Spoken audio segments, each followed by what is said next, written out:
Boa noite, pessoal. Tudo bem? Estão conseguindo me ouvir? Boa noite, sim. Beleza. Deixa eu aumentar o volume do meu fone aqui. Bom, vamos lá então. Vou compartilhar a minha tela aqui com vocês.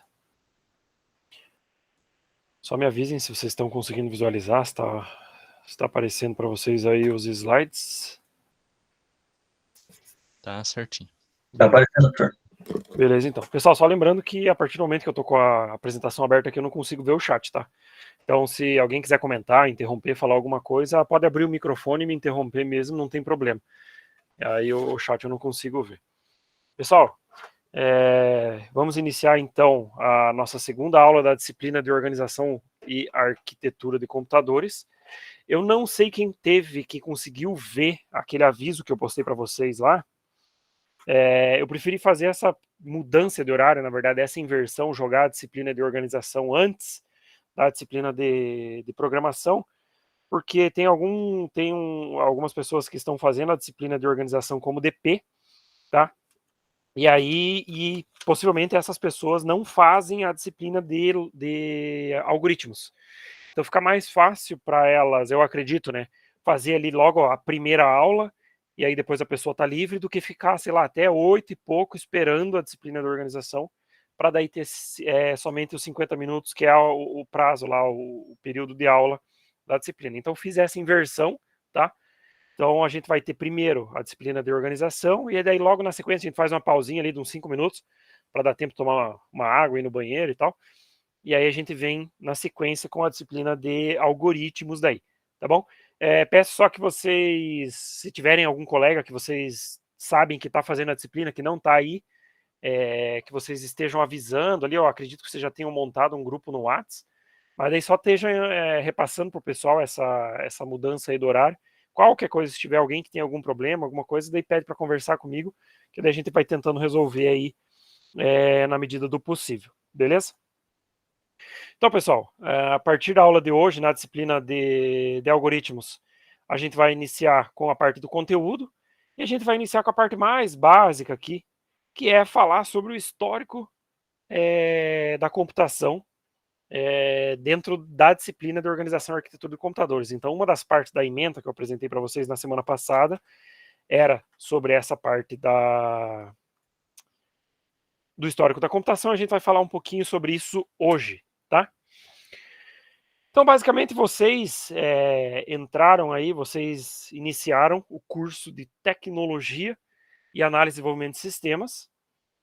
E a ideia, como o próprio nome do curso diz, vocês vão projetar, analisar e desenvolver sistemas, tá?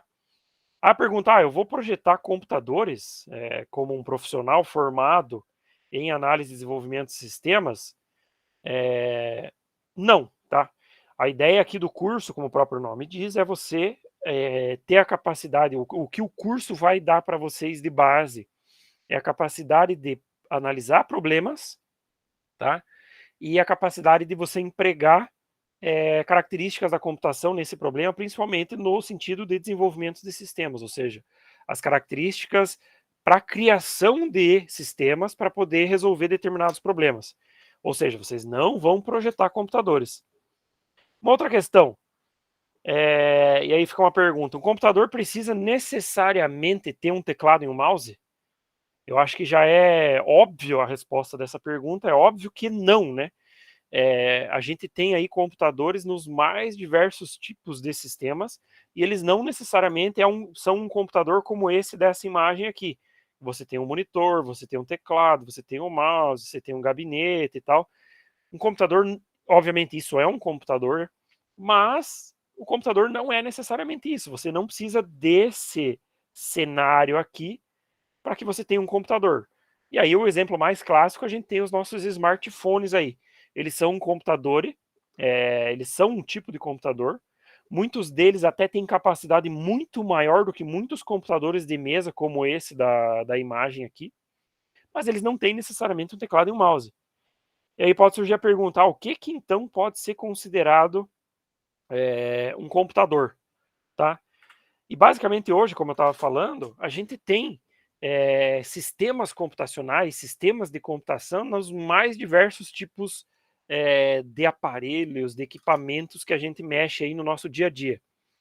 Eu não sei quem viu, mas recentemente a LG lançou, tanto a LG quanto a Samsung lançaram aí umas geladeiras novas, que você tem, isso aqui na verdade é uma tela, tá? Como se fosse um tablet grande e tal. E aí nessa tela aqui, a geladeira ela tira uma foto daquilo que está dentro da geladeira, para você, não, por exemplo, não precisar abrir a geladeira para ver o que tem dentro, tá? E aí, além disso, ela tem todo um sistema embarcado que faz, por exemplo, assim, todo o monitoramento daquilo que você tem dentro da geladeira. Então você vai lá e marca, eu tenho suco, eu tenho leite, eu tenho fruta, eu tenho não sei o quê. E conforme você vai consumindo as coisas, a geladeira vai percebendo por essa câmera e ele vai te avisando, ó, vai faltar leite, vai faltar tal fruta, vai faltar suco, não sei o quê. Então a geladeira vai te informando. Então, assim, é uma geladeira completamente tecnológica e, veja, é um sistema computacional, porque você precisa de um sistema computacional para conseguir fazer isso aqui funcionar, ou seja, para você ter todo esse controle que essa geladeira proporciona, mas você não tem um teclado, você não tem um mouse, você não tem aquele sistema básico computacional. Mas, como eu falei, você precisa ter aqui um processador, uma memória, você precisa ter os elementos básicos de um sistema da computação. Vamos pegar um sistema mais simples agora, o micro-ondas da vida. Você tem o painelzinho aqui da frente que faz todo o controle das funções daquele micro-ondas. Ele controla o tempo, tem algumas funções, descongelar e fazer várias coisas. E essas funções aqui, elas só funcionam porque você tem um sistema computacional lá dentro. Obviamente, ele é um sistema de capacidade completamente reduzido em relação a um computador de mesa, com toda certeza em relação a esse sistema aqui da geladeira, mas é um sistema computacional. Você tem processamento, você tem memória, você tem uma parte de armazenamento, porque você tem que ter um lugar onde essas funções de cada um desses botões aqui são armazenadas e tal. E esse touch do micro-ondas só funciona por causa disso. E aí a gente tem alguns outros sistemas aqui que eu trouxe, e além disso tem muito mais. Aqui, por exemplo, os carros novos aí da Tesla, não sei quem já viu, eu, por exemplo, gosto muito de carro, então eu acompanho muito essa parte. Então, os carros da Tesla são carros completamente autônomos, funcionam somente à base de eletricidade, então são carros 100% elétricos. E tudo desse carro aqui é elétrico, abertura e fechamento de portas, o controle, ele faz o controle do piloto automático, que é diferente, por exemplo, dos pilotos automáticos que a gente tem aqui no Brasil. A maior parte dos carros aqui do Brasil, o piloto automático é aquele que você liga, ele só mantém uma determinada velocidade para você. O Tesla não, o Tesla, se você quiser, eu quero ir para casa, e você joga ali no sistema dele e ele releva o carro para você para casa. Então, assim, é um tipo de sistema, um tipo de equipamento que não funcionaria se você não tivesse um computador rodando ali por trás e controlando e cuidando de todas essas funções. Está muito em alta agora a questão das casas inteligentes. Então, quer dizer, você ter tudo dentro da tua casa conectado, desde lâmpadas, cortinas, televisão, som e por aí vai. Então, também você só consegue controlar isso aqui a partir de um sistema computacional. E não sei quem já viu também, aqui, por exemplo, tem uma robô, que é a chamada robô Sofia, já é mais antiga já, mas é uma robô de inteligência artificial que foi criada, que a ideia é ela interagir com outras pessoas, conversar, sem precisar da interação humana, assim, controlando ela. Então ela tem uma inteligência artificial que ela se controla sozinha, ela tem um banco de dados que ela acessa várias informações, a própria internet, tanto que quem tiver curiosidade pode pesquisar no YouTube depois, o nome dela é Sofia. E teve um repórter do Fantástico que fez uma entrevista com ela, e a robô interage com ele, conversa com ele como se fosse uma ser humana mesmo, tá? E tudo através dos dados que ela já tem, do banco de dados, de informações que ela tem e desse acesso à internet que ela tem. E é bem interessante porque o repórter faz algumas perguntas para ela bem de nível político, assim, e ela responde, dá opinião, é bem legal de ver. Então quem tiver interesse para dar uma olhada é só pesquisar Robô Sofia Fantástico, já vai achar a entrevista. E também é um outro tipo de sistema que só funciona porque você tem um sistema da computação ali por dentro que está fazendo todos esses controles. Mas vejam, é um sistema completamente diferente, não tem teclado, não tem mouse, nem nada assim, mas não deixa de ser um sistema computacional. Então, basicamente, tudo que a gente vê hoje em dia, você tem um computador dentro. Desde os mais simples, como eu mostrei ali, um micro-ondas da vida, até sistemas mais complexos, por exemplo, como essa robô Sofia ali. Muitos desses sistemas, muitos desses computadores, eles têm, obviamente, limitações, se for comparar aí, principalmente com um computador de mesa, mas eles são sim um computador. Cada um tem o seu propósito específico aí. Aí a pergunta, eu preciso saber tudo em detalhes? Obviamente que não, tá?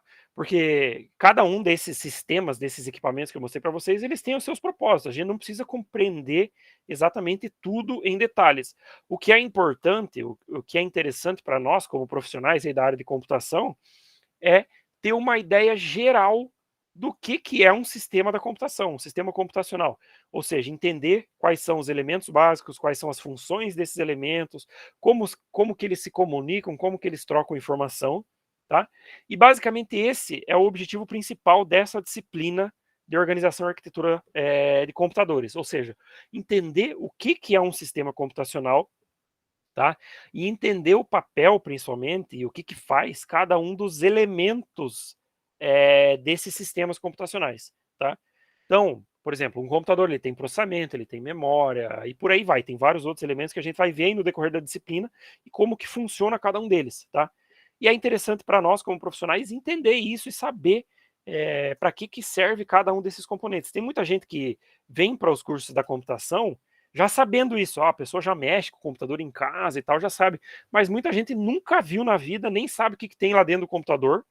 Às vezes já ouviu falar no processador, já ouviu falar na memória, mas não sabe a fundo o que cada um desses componentes faz.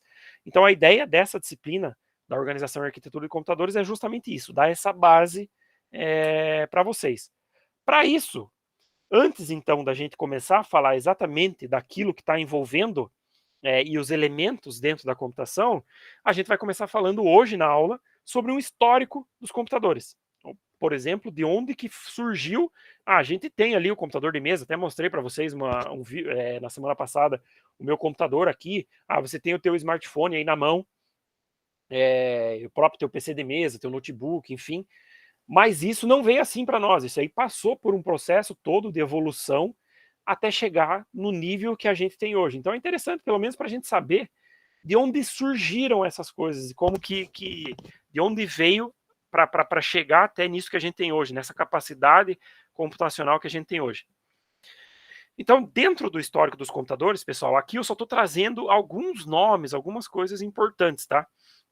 Quem quiser ter mais acesso ou quer pesquisar mais a fundo sobre essa questão do histórico da computação, vai ter que dar uma buscada lá naqueles livros que eu tinha passado para vocês na semana passada, porque lá vem bem detalhado tudo que tem ali dentro desse histórico. Tá? Aqui eu trouxe algumas coisas que são, digamos assim, os nomes e os acontecimentos mais importantes, certo? Então, os primeiros registros de computadores que a gente tem, eles são considerados computadores mecânicos e eletromecânicos, tá? E o primeiro registro, basicamente, que se tem é o ábaco.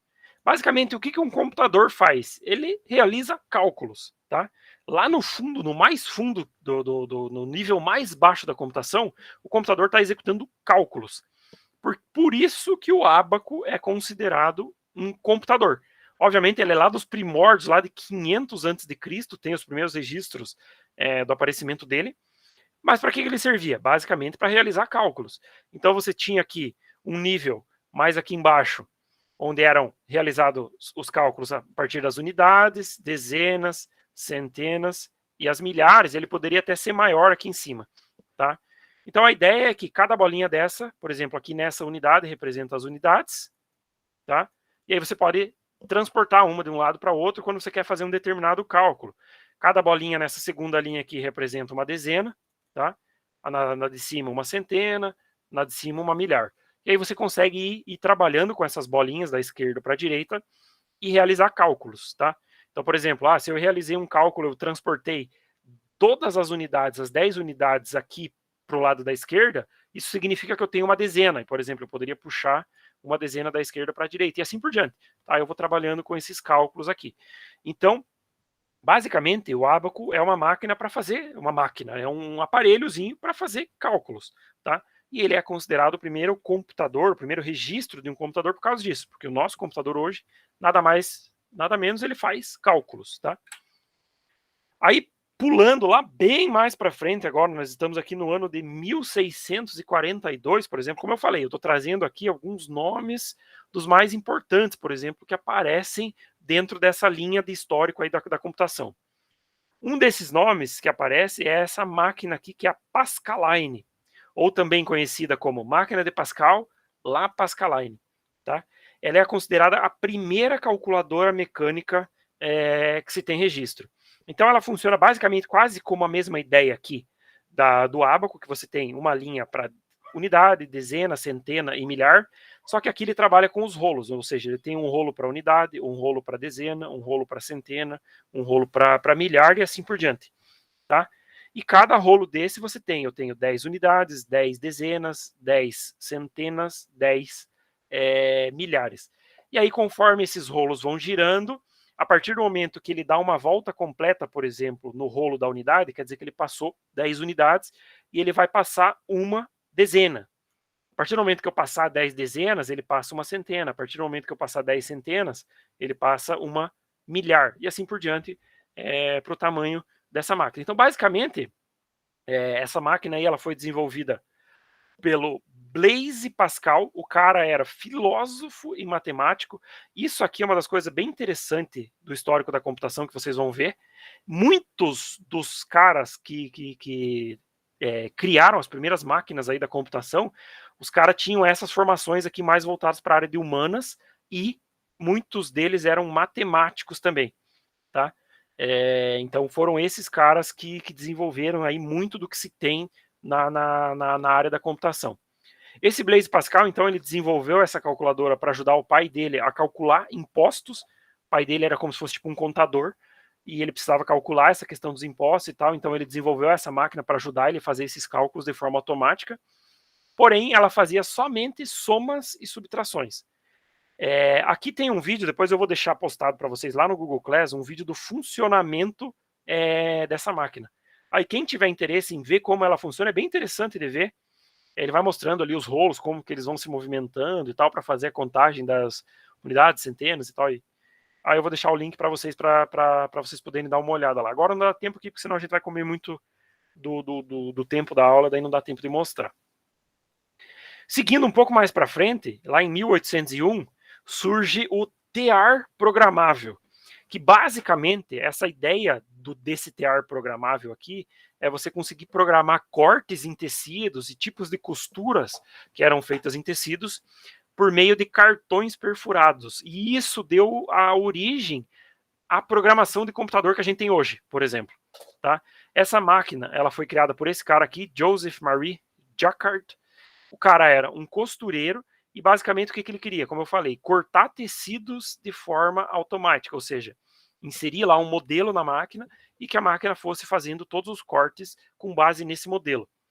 A programação dessa máquina, então, era feita através de cartões perfurados e você tinha, nesses cartões perfurados, basicamente o desenho que deveria ser feito esse corte ou a costura, tá? E ele recortava e costurava os cartões aí, então, com base nesse cartão, nesse desenho.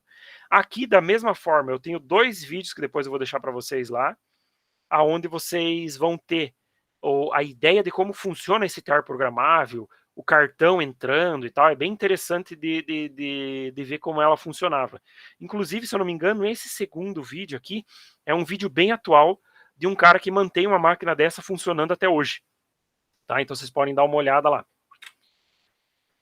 Em 1890, um pouco mais para frente aí na história, então, surgiu a máquina de Olerite. Tá?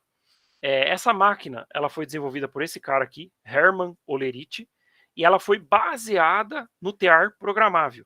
Só que a ideia dela era para ser utilizada no censo dos Estados Unidos lá no ano de 1890. O censo é como, por exemplo, o IBGE faz aqui no Brasil. Passa em casa por casa para ver quantas pessoas moram lá, por exemplo, quantos carros a pessoa tem, quantas televisões, quantas geladeiras e por aí vai. E faz um censo de como é a vida toda dos brasileiros e tal, com a quantidade total da população e por aí vai. Como que funcionava então essa máquina? Até então, até antes desse ano de 1890, até antes do surgimento dela, as respostas, ao invés de usar as respostas à caneta, que era o comum de antes, a pessoa tinha um cartão, quase como esses cartões, por exemplo, quando você vai fazer vestibular ou concurso público, que aí você tem lá a tua prova, você faz a prova inteira e no final você tem um gabarito onde você tem que pintar as bolinhas lá com a alternativa que você quer indicar como sendo a resposta correta. Então, basicamente é essa ideia. Só que na época, ao invés de você pintar a bolinha, você perfurava o cartão naquela marcação das respostas. O que tinha então nesses cartões?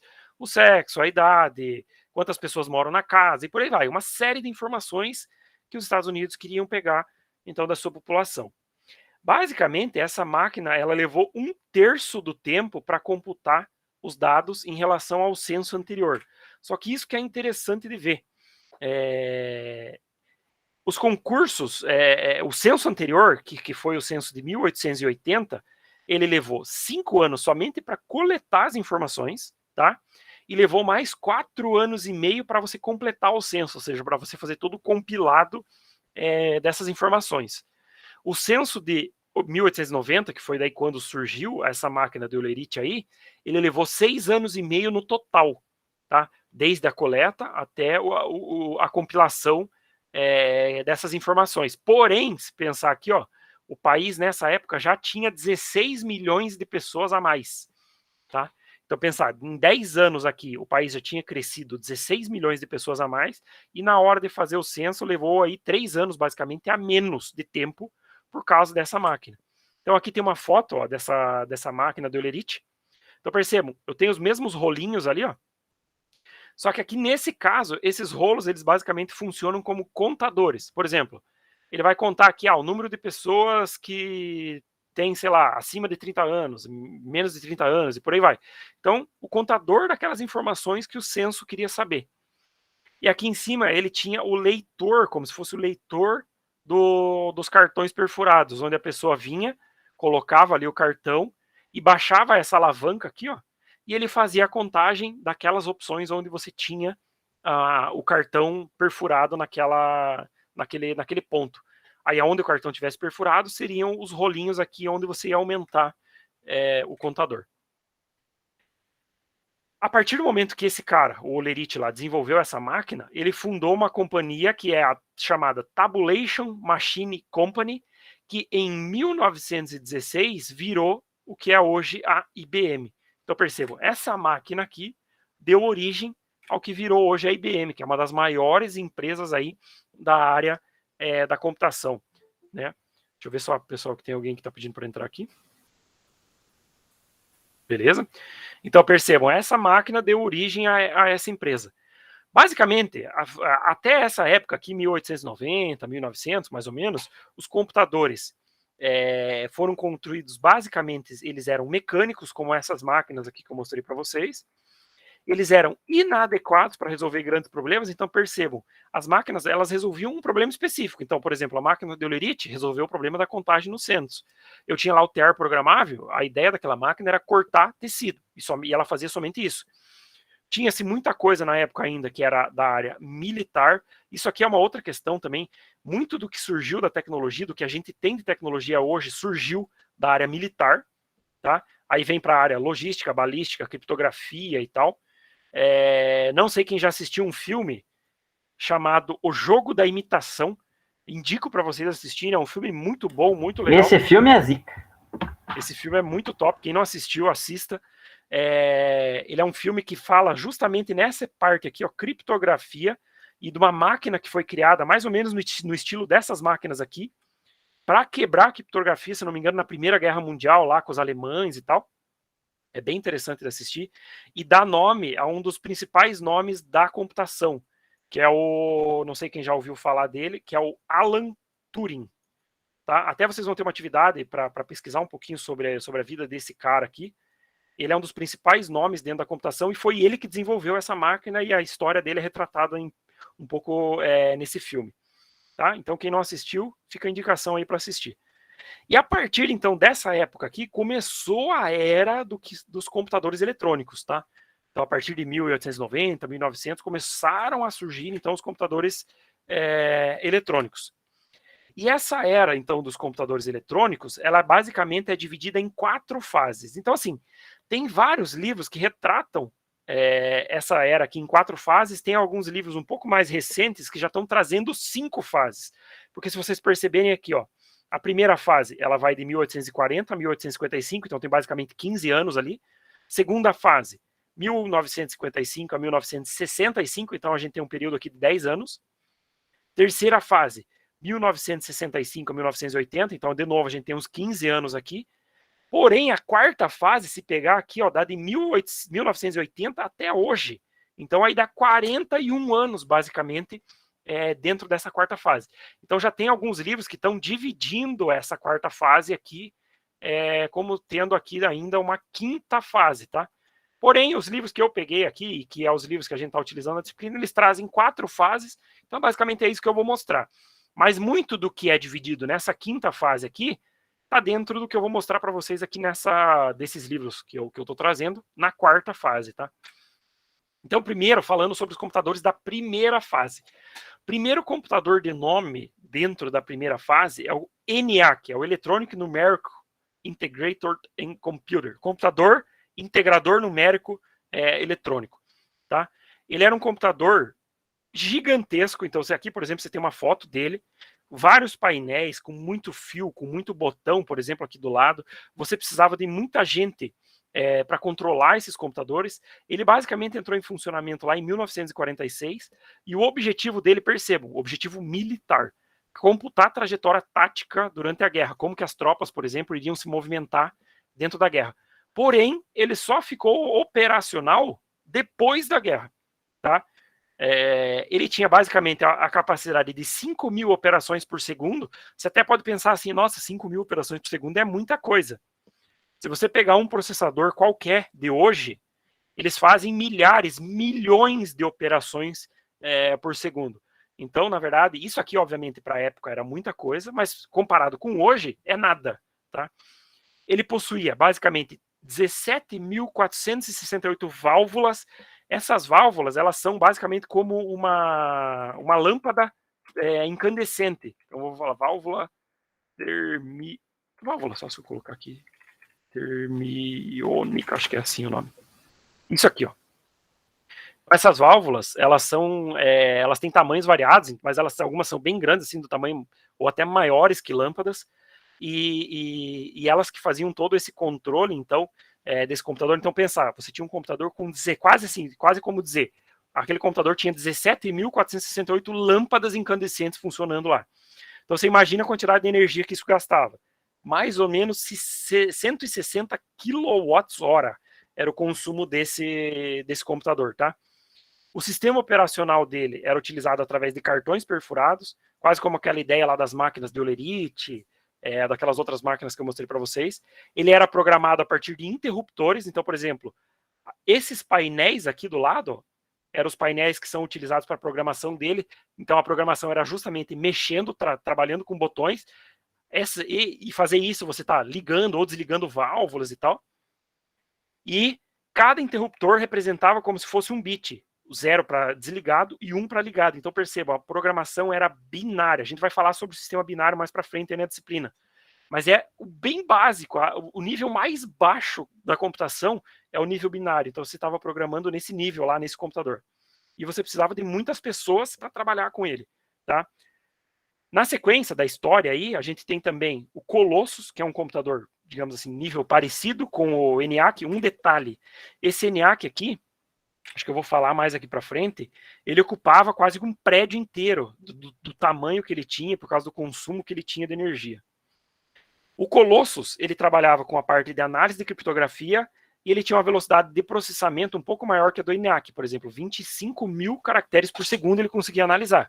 Então já era um pouco mais capaz, vamos dizer assim, que o ENIAC, mas ainda assim é nada comparado ao que os computadores fazem hoje em dia. Da mesma forma, você tinha diversos painéis, diversas pessoas trabalhando. Vocês vão perceber, se forem procurar fotos desses computadores mais antigos, vocês vão encontrar muita mulher trabalhando nesses computadores. Então, perceba, você tem 2 mulheres aqui trabalhando nesse computador, coisa que hoje em dia não é tão comum, você vê mais homens trabalhando na área da computação do que mulheres, mas antigamente era o contrário, era muito mais mulheres do que homens. Então esses são, vamos dizer assim, os 2 principais nomes aí desses computadores dessa primeira fase. Porém, eles tinham alguns problemas.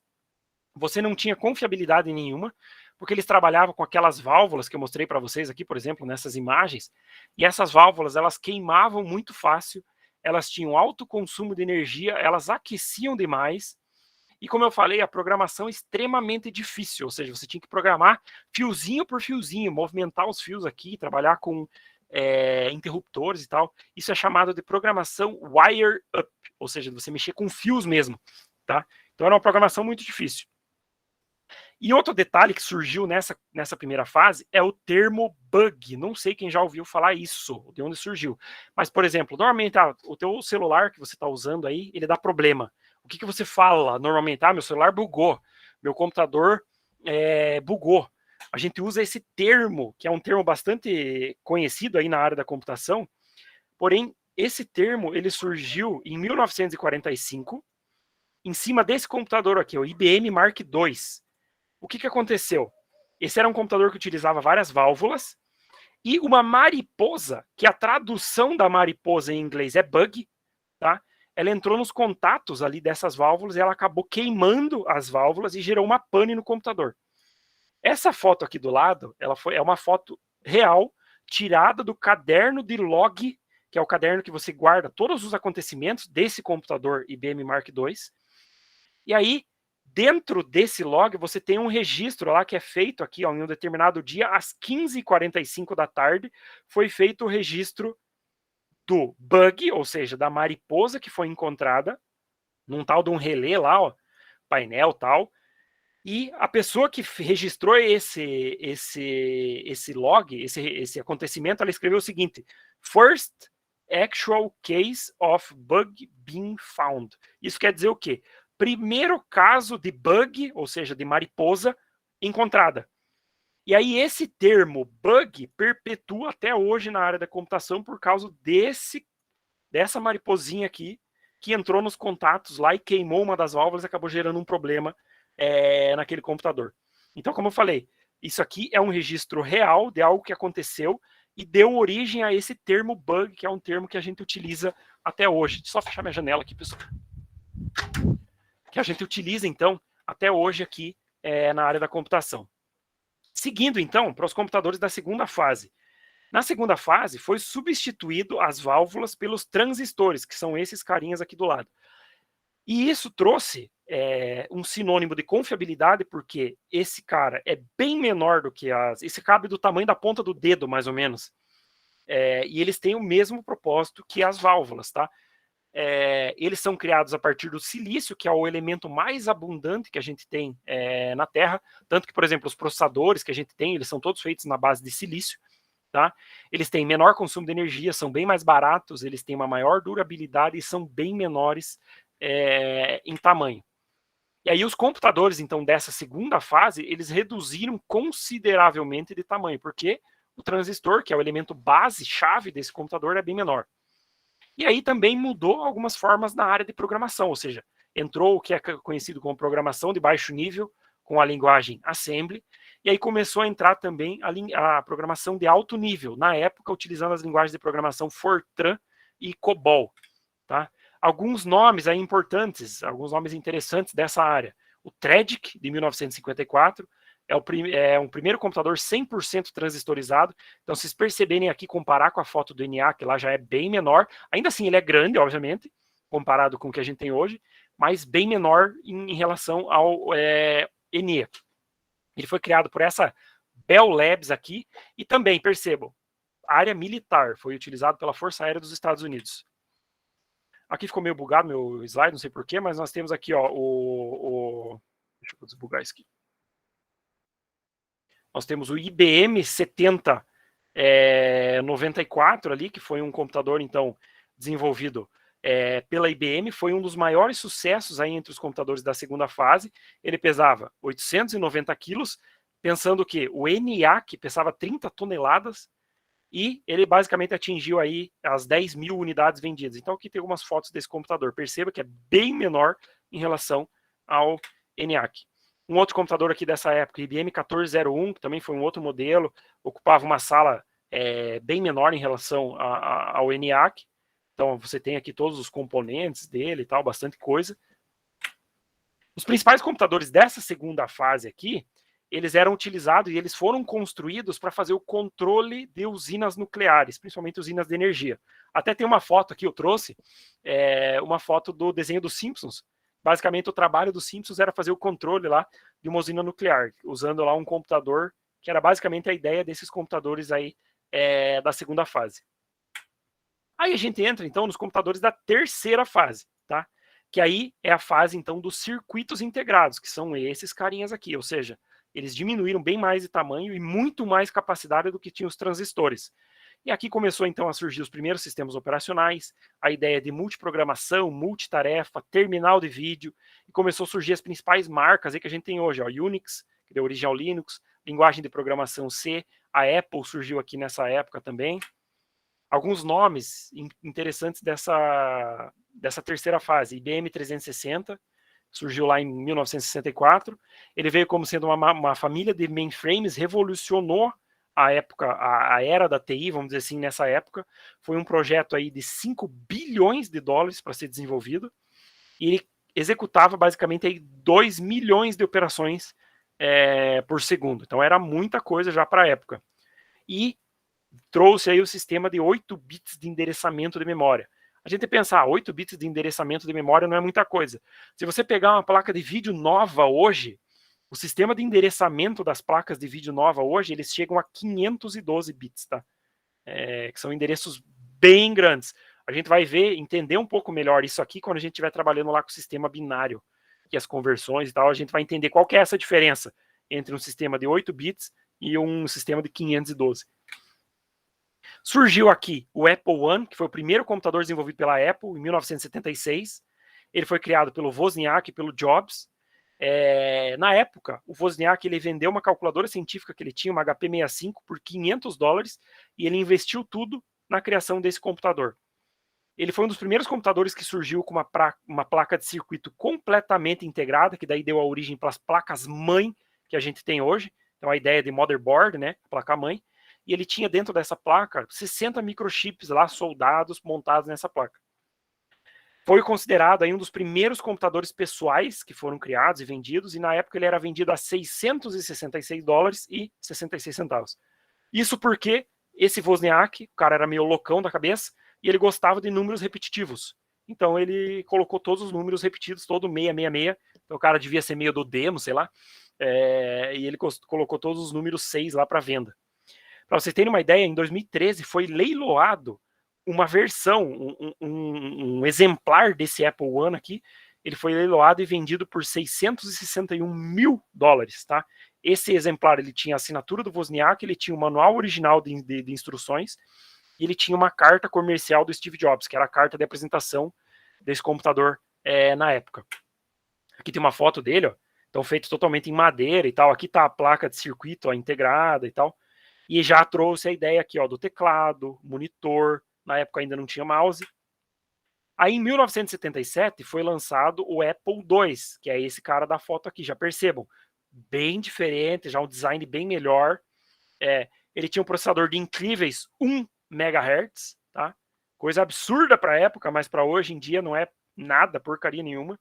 4 KB de memória, vê, é pouquíssima coisa, cara. Você compra hoje, você consegue comprar pentes de até 128 GB de memória RAM. A resolução 24 por 40, e aí custava $1.298 com 4 KB de RAM, e praticamente dobrava de preço com 48 KB, aqui eu coloquei km, mas é KB, de RAM, memória RAM. E aí estão só alguns nomes ali importantes, e aí a gente entra nos computadores aí da quarta fase, tá? Na quarta fase entram a época então dos microprocessadores, que daí são basicamente isso que a gente tem hoje.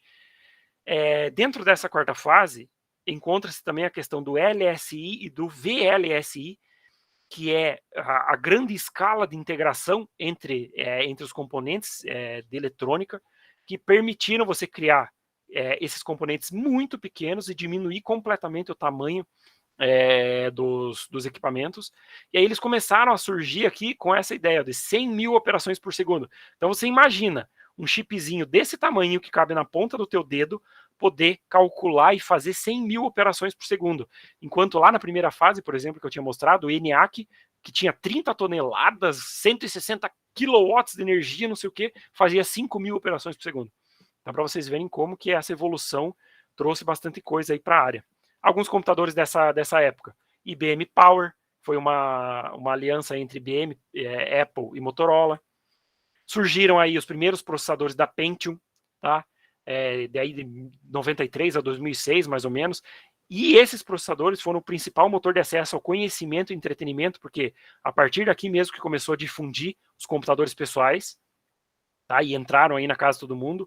Eu basicamente tive um processador muito parecido com esse aqui, que é o Pentium 386, foi um dos primeiros computadores que eu tive. Começou a surgir os notebooks, começaram a surgir aqui nessa época, da quarta fase.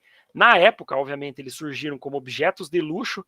Então, assim, se uma pessoa tinha, eu não sei se vocês são dessa época, mas eu sou, se a pessoa tinha um notebook, quando esse começou a surgir, nossa, podia saber que aquele cara era cheio da grana, porque para comprar um notebook naquela época era muito caro.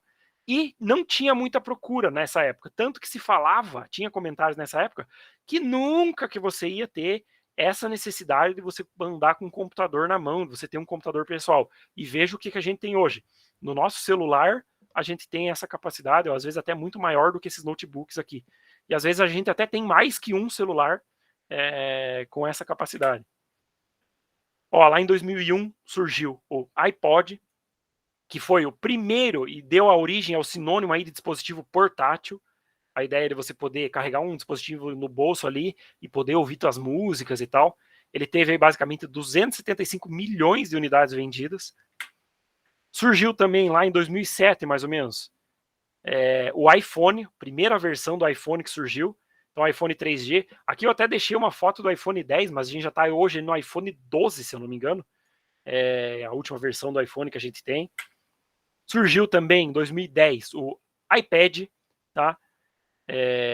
A ideia de você ter um tablet com uma tela maior, você poder fazer mais coisa nele e tal. E hoje, e aí falando como que tá hoje a área da computação. Então, como eu mostrei para vocês ali, cara, dá para perceber como veio evoluindo as coisas. E aí hoje, a gente está numa era, e óbvio, a gente está agora especificamente numa época bastante difícil, por causa dessa questão de pandemia, dificuldade de produção e tal.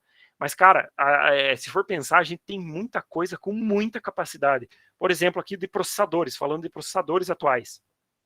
A gente tem aí os processadores da família Ryzen,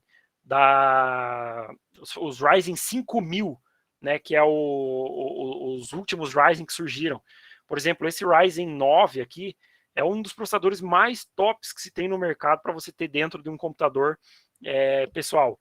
Hoje, por exemplo, um processador desse aqui, ele está custando na base de 3, 4 mil reais para nós. Ele tem, e são processadores que a gente pode botar no nosso computador e vai ter uma capacidade monstruosa de processamento, você vai conseguir fazer muita coisa com ele. Ele bate de frente, compete com os processadores Intel, os Intel Core i9 aqui de 11ª geração. Então são processadores que fazem, são os top dos tops, por exemplo, para computadores pessoais, tá? Você consegue comprar eles nessa faixa de preço que eu falei. E aí você vai para os processadores da área mais de servidores e tal. O AMD EPIC, você tem esse processador aqui, Threadripper, que é uma capacidade absurda que ele tem, e o preço também é tão absurdo quanto. Colocar aqui Ryzen Threadripper, uma das versões mais atuais aqui, então vocês percebam, processador na casa de 12 mil reais. Eu acredito que você tem até processadores desse bem mais caro, processador aqui de 32.500 reais, por exemplo. É um processador que vocês não fazem ideia da capacidade de processamento que ele tem.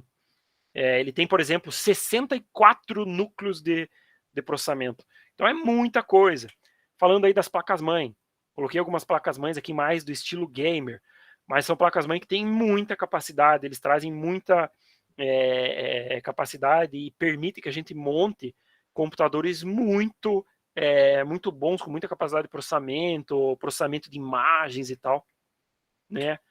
Temos também as placas de vídeo, que também passaram por uma evolução muito grande. Se fosse para falar, daria para fazer uma aula só falando da evolução aí das placas de vídeo, mas não é bem esse o objetivo. Possivelmente você vai falar um pouco quando for falar especificamente das placas de vídeo, mas nós temos aí as RTX, que é da NVIDIA.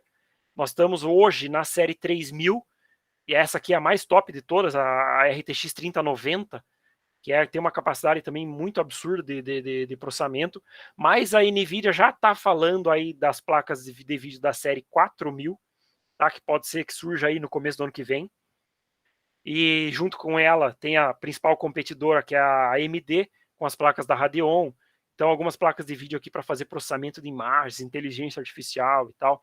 Então, é bem interessante de ver. Para quem tiver curiosidade, depois eu vou deixar esse link aqui para vocês lá também, onde você tem o comparativo das placas de vídeo da NVIDIA e da AMD, desde as primeiras placas que foram surgindo até as placas que a gente tem hoje. Só vou abrir aqui para um deles para mostrar para vocês, da NVIDIA, por exemplo. Vai direcionar vocês lá para o clube do hardware, ó.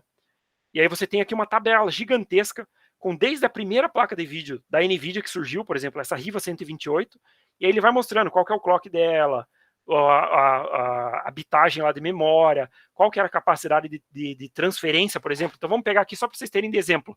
A primeira placa de vídeo aqui que tinha, deixa eu dar um zoom aqui só para vocês verem, ó, ela transferia ali uma base de 1.6 GB por segundo. Se eu for lá no final da tabela agora, e chegar aqui na RTX 3090, percebam, ela transfere quase 1 terabyte por segundo, 935 GB por segundo. Então aqui tem uma tabela que tem toda a comparação de todos os chips que foram desenvolvidos, isso tanto para a NVIDIA quanto para a AMD. Então quem tiver curiosidade pode dar uma olhada lá nisso. O armazenamento hoje, cada dia mais tem evoluído muito.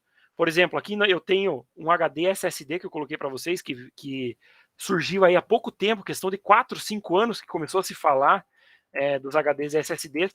Hoje você consegue comprar, por exemplo, HD SSD que nem esse aqui, com quase 15 terabytes. Obviamente, uma bagatela de 25 mil reais para você conseguir comprar ele. Mas pensa, 16 terabytes em um HD SSD, que basicamente o princípio dele é funcionar como se fosse um pendrive. Diga. Hoje em dia também tem aqueles M2, né, que se coloca direto na placa também. Exatamente. Que são, cara, muito pequenininho para a capacidade que eles têm, né? Então, assim, cara, você percebe com isso como as coisas na área da computação, elas vão evoluindo e vieram evoluindo aí até chegar ao que a gente tem hoje. Memória RAM, por exemplo. Eu separei um link aqui, ó. Deixa eu ver se vai abrir. Um único pente de memória RAM com 128 GB. Obviamente, a bagatela aí de 51 mil reais para você comprar esse pente. Isso aqui é muito mais voltado para servidor, tá, pessoal? Mas percebam, a gente já tem a capacidade de conseguir comprar um único pente de memória de 128 GB. Coisa que, pensar ali no Apple One antes, que surgiu com 4 KB de memória, hoje a gente tem a capacidade de comprar um pente único de 128 GB. Então é muita coisa, né? Então dá para perceber como a área da computação veio evoluindo, né? Pessoal, basicamente o que eu queria mostrar para vocês na aula de hoje é isso, dar uma ideia aí dessa parte da evolução da computação, como que isso foi evoluindo até chegar ao que a gente tem hoje.